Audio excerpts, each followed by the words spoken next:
and he was choosing from the menu, and he always, but, oh, I was wrong. He didn't eat there every day, only on the Tuesdays. Guess why? Tuesdays, they served extra large portions.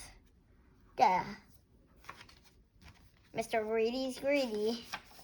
He can eat as much as he wants.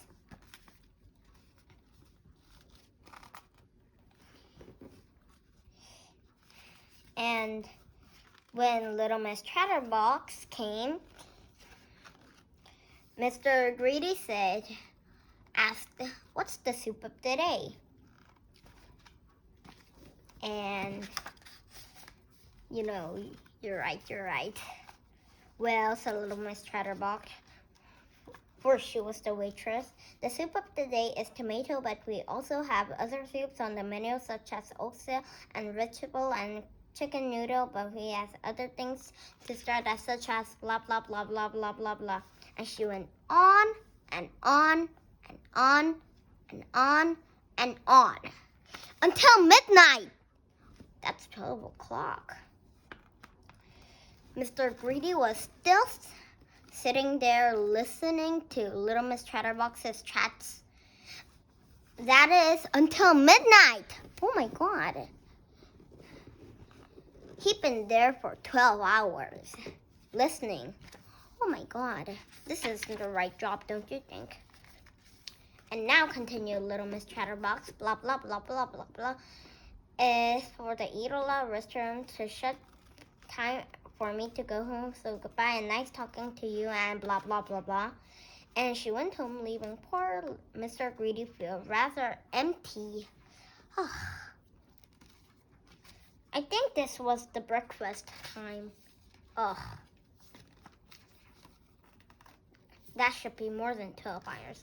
The next morning, you're right, she got fired, as usual, as her first job.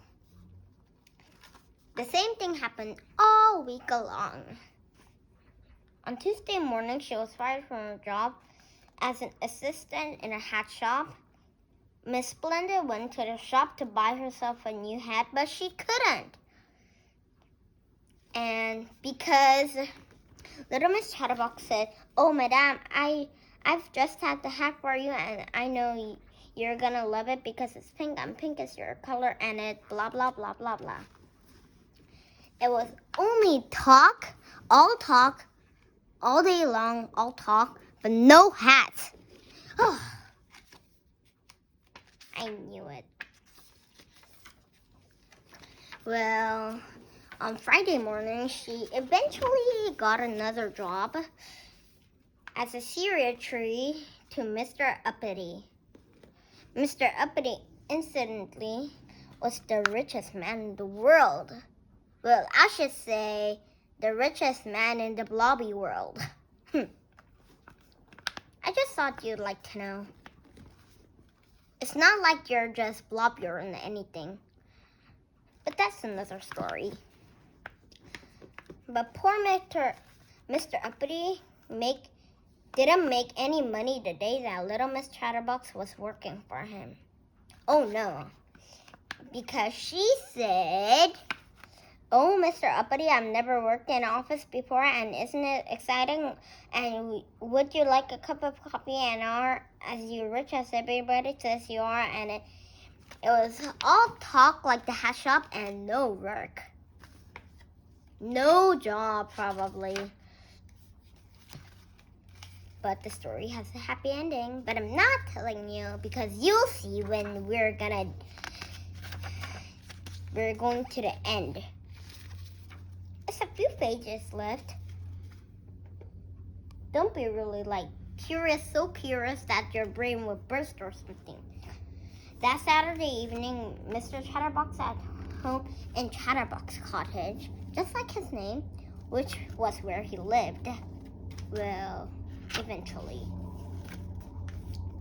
Mr. Chatterbox was really, really cross because his watch had stopped and he had arranged to meet Little Miss Sunshine at 7 o'clock and he had no idea what the time was.